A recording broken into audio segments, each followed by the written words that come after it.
With war clouds gathering in Europe, radio again stepped up its coverage to make clear the threat to our own nation.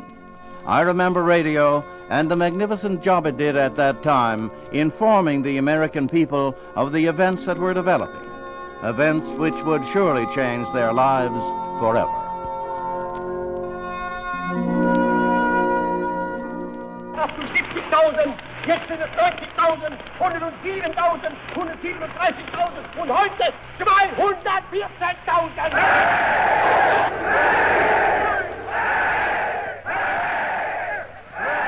It ought to be inconceivable that in this modern era and in the face of experience, any nation could be so foolish and ruthless as to run the risk of plunging the whole world into war by invading and violating, in contravention of solemn treaties, the territory of other nations that have done them no real harm and which are too weak to protect themselves adequately.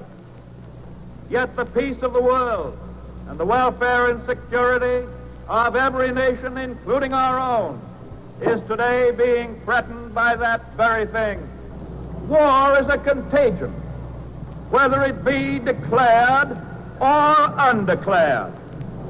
If civilization is to survive, the principles of the Prince of Peace must be restored. Shattered trust between nations must be revived. America hates war. America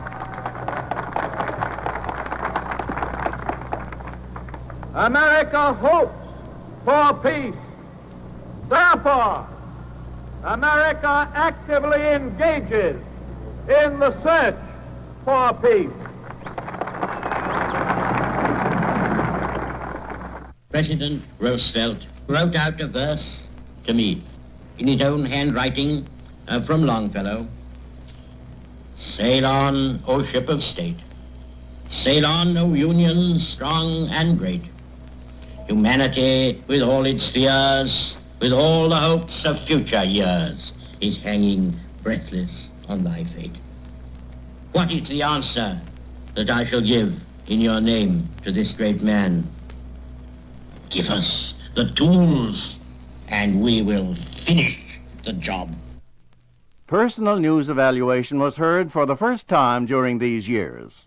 I remember radio when Edward Murrow broadcast from London to the accompaniment of bursting bombs and crackling anti-aircraft fire. I remember John Charles Daly, for on a certain Sunday afternoon in December of 1941, our own director and virtuoso of the violin, Michel Piastro, was at New York's Carnegie Hall for an appearance with the New York Philharmonic. John Daly's voice interrupted that concert to announce, "The Japanese have attacked Pearl Harbor." A little later, for the first time in history, a president of the United States asked the Congress for a declaration of war as the entire nation listened in. Yesterday, December 7th, 1941, a date which will live in infamy.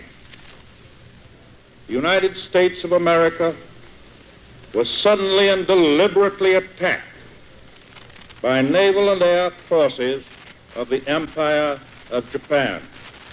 It will be recorded that the distance of Hawaii from Japan makes it obvious that the attack was deliberately planned many days or even weeks ago.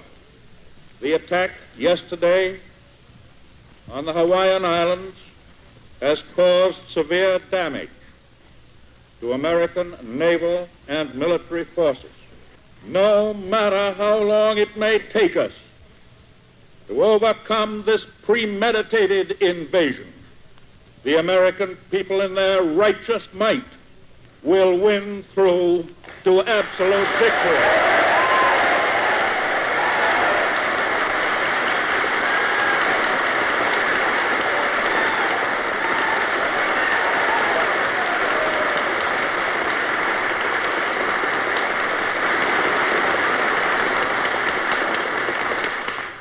with confidence in our armed forces, with the unbounding determination of our people, we will gain the inevitable triumph, so help us God.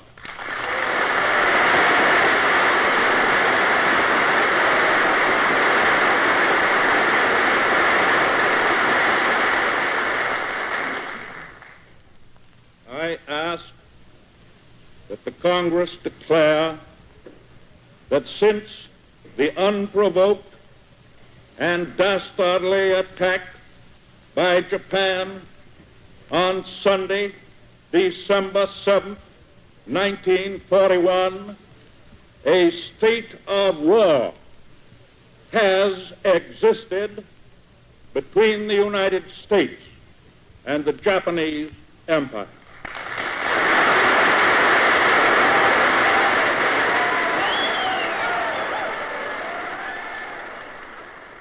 I remember radio during the war, how each broadcast was a moment of truth in our lives. The world learned of D-Day, for example, from a special broadcast by the Allied Supreme Commander, Dwight D. Eisenhower. People of Western Europe, a landing was made this morning on the coast of France by troops of the Allied Expeditionary Force.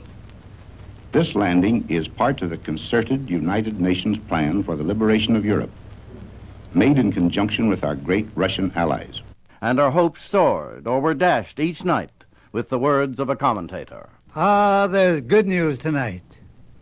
Hello, everyone. I'm Gabriel Hita of the Mutual Broadcasting System, Coast to Coast. And then on September 2nd, 1945, the people heard... 7 p.m. Eastern Wartime, Bob Trout reporting. The Japanese have accepted our terms fully. This, ladies and gentlemen, is the end of the Second World War. The United Nations are united and are victorious.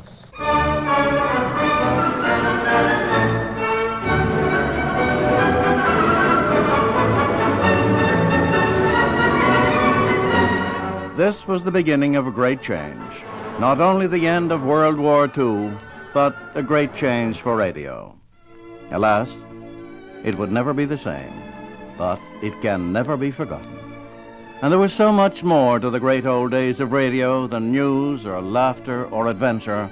I remember radio, too, for its sheer, unabashed sentiment. Daddy, can I turn on the little radio for a minute before I go to sleep? Well, just for a minute or two, darling. I'll snap it on for you. There he is. Now we let it warm up a few seconds. We don't want to wake up baby. Oh, music never wakes him up, Daddy. Well, let me straighten your covers out a little bit. Did you say your prayers, honey? Mommy heard my prayers before she went out, Daddy. The Christmas choir continues with the Lord's Prayer. Well, now get under the covers, honey. Daddy, could you get some Christmas music on the radio? Why, darling, this is the very best Christmas music you could get. They're going to sing the Lord's Prayer. I've been saying the Lord's Prayer with Mommy. She's been teaching it to me. I know she is. What does the Lord's Prayer mean, Daddy? It means an awful lot, and with the world like it is today, it seems to have a bigger meaning than ever before. But what does the Lord's Prayer mean, Daddy? The Lord's Prayer? Well, darling, I'll explain it to you. Oh, will you, Daddy? Now, you lay down and you listen. All right. Now, the first line of the Lord's Prayer is this. Our Father, which art in heaven, that means Father of all that is good, where no wrong can dwell. And then it says, hallowed be thy name. That means, darling, that we should love and respect all that is good. Oh. Thy kingdom come, thy will be done, in earth as it is in heaven. That means, darling, as we clean our hearts of all hate and selfishness and fill our hearts with love, the good, the true, and the beautiful, then earth will be like heaven. That would be wonderful, Daddy. Give us this day our daily bread. That means to feed our hearts and minds with kindness, love, and courage, which will make us strong for our daily tasks. I see. And after that, the next line says, and forgive us our debts as we forgive our debtors. You remember the golden rule, honey? Yes, Daddy. Well, that means that we must keep the golden rule and do unto others as we would want others to do unto us. Oh. And lead us not into temptation, but deliver us from evil. That means, my darling, to ask God to help us do and see and think right so that we will neither be led or tempted by anything that's bad. For thine is the kingdom, the power, and the glory forever. Amen. That means, darling, that all the world and everything that's in it belongs to God's kingdom. Everything. Your mommy, your daddy, your little brother, your grandma, you and everybody. And as we know that and act as if we know it, that, my dear girl, is the real spirit of Christmas. That's good, Daddy.